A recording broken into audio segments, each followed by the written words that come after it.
Ito po ang ating Africa Luxana bike. Lightweight stroller.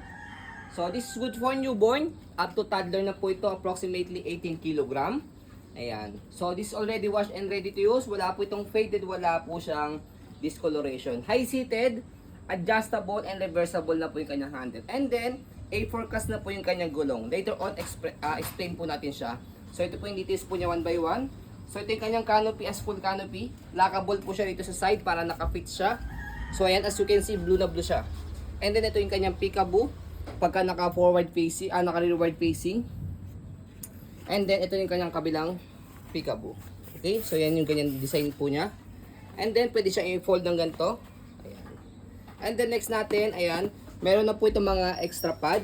So, ito po yung unang pad po niya. No need for extra fusion pad pa. Newborn pad sa head and body. Ayan. And then, 5-point harness. Safe na safe si baby, wala po yung putol. Okay? And then, next natin, yung kanyang leg rest is adjustable. Ito yung kanyang leg rest, adjustable siya. Tulak nyo lang siya forward. Tapos, higa natin para mas mahaba siya. Ayan. Okay? So, yan po yung kanyang fully reclined. And then, next natin, front handle, okay na okay po yung front handle niya sa foam niya. Intact na intact pa. Press lang po dito. Angat, paglalagay tatanggalin si baby. Okay? Next natin yung kanyang footrest sa kanyang gulong sa harapan.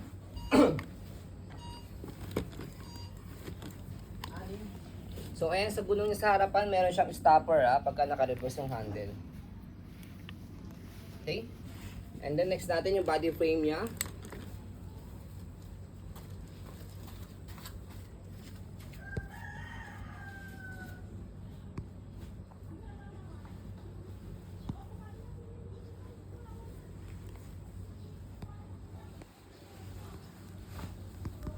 So, puting-puti po siya. Kapag ka nanililaw po kasi, means overuse po yun. Ayan. So, next natin is yung kanyang likuran sa kanyang gulong. Tapos, try natin yung stopper niya. Saan? So, all goods naman yung stopper niya. And then, yung kanyang basket.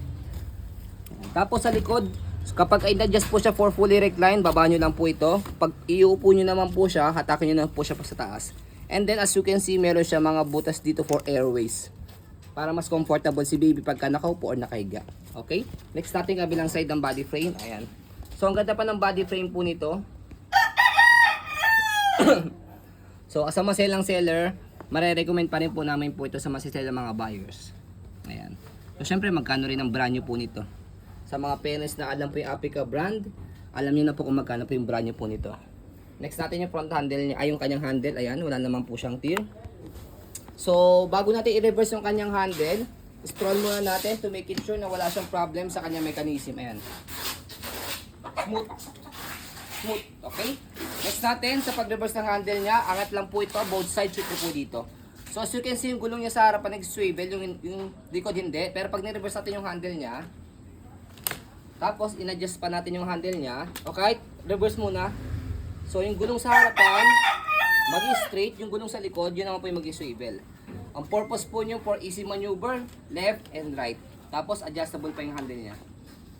So, bago natin siya i-fold, stroll muna natin to make it sure na wala siyang problem sa kanyang mechanism. Ayan.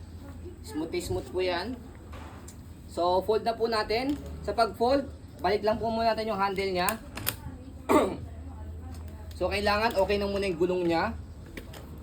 And then, fold natin muna yung kanyang canopy. Tapos sa kinaganda sa itong mga Africa lightweight, one hand fold, one hand open. Sa try natin, naka-unlock siya para ma-press yung ilalim. Kasi kapag naka-lock siya, hindi niya mapipress sa ilalim. So slide, press, angat yung likod, pull down. Para more space sa sasakyan, pwede niyo pong ibaba yung kanyang handle. Okay? Kapag naman po in-open, same lang din siya, naka-unlock, press yung ilalim, tapos bukan nyo lang po siya. Ganun lang. One hand fold, one hand open. Okay?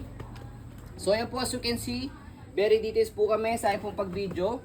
Kasi amin siya policy na refund to exchange. What you see is what you get. So yun po, maraming salamat. Tapos tayo si N. God bless po.